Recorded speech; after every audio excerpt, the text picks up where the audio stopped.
Rreth 30 skafistë të Ksamilit kanë protestuar përpara bashkisë së Sarandës, duke kërkuar përcaktimin e vendit ku do të qëndrojnë skafet në prag të sezonit turistik.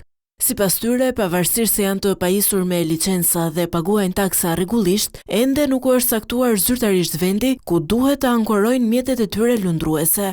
Ata shprehen se mungesa e një vendimi nga bashkia sjell pasiguri në punën e tyre dhe vështirësi në përgatitjet për sezonin veror. Kemi asnjë vend ankorimi për mjetet lundruese. Do të thënë, me forcat tona e kemi sistemuar mbas ishujve që aty ne jemi më të mbrojtur. Duan të na nxjerrin dhe që andej të thonë dhe na thonë që vini në terren, jashtë ishujve.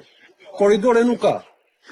Vend bazim nuk ka. Ne na duhet vetëm mbështetja e bashkia, sepse bashkia e ka ndurë, se ka as kapitenari asgjë. Nëse vendimi i këshillit merr vendim që të vendoset të heqen tapat, të heqen korridore, të lënë katër korridore, aty do mbiten të gjithë skafet, dhe njëherë që do rrihen të gjithë operatorët me njëri tjetrin, e do çajnë të gjithë skafet e Ksamilit, e ku do vënë gjithë ato lekë kanë njerëzit. Jemi taks pagues të rregull, dhe këto taksa nuk e din se ku vën. E bashkia do t'i marrë masat që të bëj korridore, vend bazime që të jemi të mbrojtur dhe nga era.